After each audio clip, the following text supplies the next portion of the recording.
என்னதான் நடக்குது பிக் பாஸ்குள்ள அப்படிங்கிற கேட்கும்போது கேள்வி. எனக்கு கன்ஃபியூஸ்டா இருக்குல்ல. ஆமா. என்னதான் நடக்குது அப்படின்னு எல்லாருமே கேள்வி கேட்கறாங்க. கமெண்ட்ஸ்லயும் போடுறாங்க. இத கேளுங்க, இத கேளுங்கன்னு.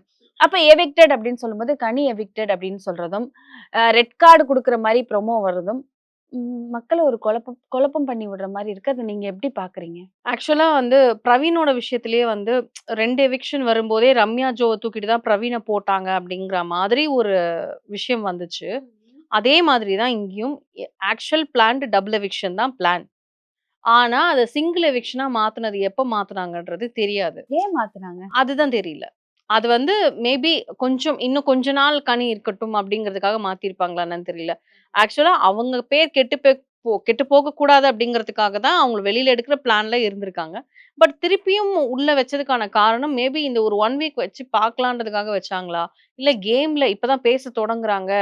அ என்ன சொல்றது? பார்வதிக்கு கொஞ்சம் ஆப்போசிட்டா அவங்க தான் இன்னும் நெறைய பேசுறாங்கன்றதுனால மேபி அவங்கள உள்ள வைக்கிறதுக்கு திருப்பி வாய்ப்பு இருக்கு அப்படிங்கிற மாரி தான் எனக்கு தோணுச்சு. ஏன்னா, நானே பேசிட்டு இருந்த டபுள் எவிக்ஷன் தான்ப்பா. இவங்க அனுப்பிச்சுட்டா நல்லாருக்கும். ஏன்னா, ஆ அவங்க பேரு இதுவரைக்கும் வந்து ஒரு அளவுக்கு இருக்கு. பட் இன்னும் போக போக வந்து அது கெட்டு போகுறதுக்கும் வாய்ப்பு இருக்கு.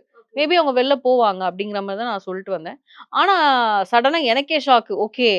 அப்ப சிங்கிளா மாத்திருக்காங்க அப்படிங்கிற எங்களுக்கே மாரி. வந்து ட்விஸ்ட் குடுத்துட்டாங்கப்பா அப்படிங்கிற மாதிரி ஆமா, எல்லாருமே காத்திருந்தோம். ஓ! ஆமா. மொத நாள் சனிக்கிழமை வந்துட்டு திவாகர் அனுப்பிச்சுருவாங்க. ரெட் கார்டு குடுத்து 2வது நாள் வந்துட்டு கனி ஆமா. அக்காவ அனுப்பிச்சுருவாங்க அப்படிங்கிற ஒரு மைண்ட் செட் இருக்கும்போது, அந்த மாரி எதுவுமே நடக்கல சில அப்படி. ஊடகங்கள் வந்து அதாவது அவங்க கன்ஃபர்மேஷன் ஆனா மட்டும் தான் அந்த ஊடகம் போடும். ஆனா அந்த ஊடகமே அந்த மெசேஜ போட்டாங்க.